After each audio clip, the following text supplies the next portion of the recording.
큰일 날 뻔했다. 큰일 날 뻔했어요. 이거.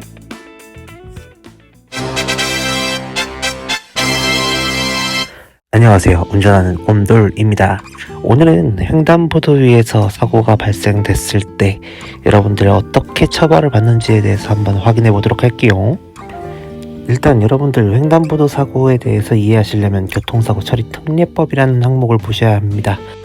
이 교특법에 보시게 되면 교통사고를 형법 제268조 업무상 과실, 즉 교통사고로 사람을 다치게 하거나 죽게 만들었을 때 처벌을 받는다는 조항이에요. 그런데 여러분 사고 나서 상대방이 대인 접수한다고 해서 다 처벌받는 거 아니잖아요.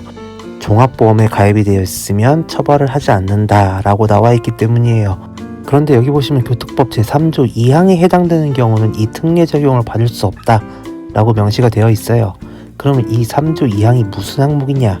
뺑소니와 음주 기본이고 여러분들 아주 익숙한 이 12가지 항목, 소위 얘기하는 12대 중과실에 해당되는 사고를 범해서 사람을 다치게 하거나 죽게 하면 종합보험 가입 여부와 관계없이 처벌 대상이 된다는 얘기입니다. 그런데 이 12가지 중과실 항목 중에 오늘 다루고자 하는 횡단보도 사고가 있습니다. 바로 횡단보도에서 보행자 보호 의무를 위반한 경우라고 명시가 되어 있죠. 근데 이 횡단보도 위에서 횡단을 하고 있는 보행자를 보호하지 않아서 사고가 난 경우 어디까지를 횡단보도에서 보행하고 있는 보행자로 볼 것인가에 대해서 생각해 보신 적이 있나요? 제가 여러분들이 궁금하실 만한 5가지 케이스를 가지고 와봤습니다. 한번 볼게요. 첫 번째 케이스입니다. 여기 횡단보도 위를 걸어가고 있는 보행자를 차가 와서 갑자기 쳤습니다. 이 경우에는 어떻게 될까요? 당연하게도 횡단보도에서 보행하고 있는 보행자를 쳤다라고 보겠죠. 그런데 여기 같은 상황일 때인데요. 만약에 횡단보도에 보행신호가 있고 이 보행신호가 빨간불이었다면 어땠을까요? 이 케이스 역시 법원에서 판결을 선고한 판결문을 어렵지 않게 찾아볼 수 있었습니다. 결론부터 말씀드리면 횡단보도 사고로 보지 않는다라는 거예요. 검찰에서 기소한 공소 사실을 한번 확인을 해볼게요. 검찰에서는 보행자가 보행신호에 횡단을 했다라고 기소를 했는데요. 이걸 법원에서 이래저래 조사를 해보니 보행하던 당시에는 보행신호가 적색 등화였다 라고 결론을 지었어요. 그러니까 즉 적색 신호에 보행자가 횡단을 했다면 무단횡단이기 때문에 이거는 보행자 보호 의무가 없다라고 본 거예요. 근데 그렇다면 횡단보도 바로 옆을 지나가는 보행자를 쳤을 때 이 경우에는 어떻게 보게 될까요? 이 케이스하고 아주 유사하게 발생된 사고들이 꽤나 많아서 그 중에 한 가지 판례를 가지고 왔습니다. 대부분이 다 같은 의견이에요. 유사한 판결에서 대부분의 법원 판결은 이 횡단보도 사고로 보지 않는다 였습니다.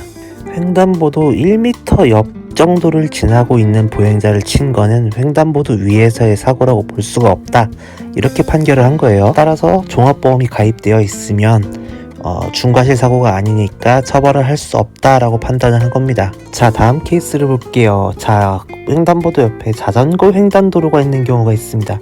그 위를 횡단하던 중에 사고가 나는 경우는 어떻게 봤을까요? 이 경우에도 보행자가 횡단보도 위를 횡단하고 있다고 보지 않았습니다. 자, 검찰에서 기소한 공소 사실을 한번 볼게요.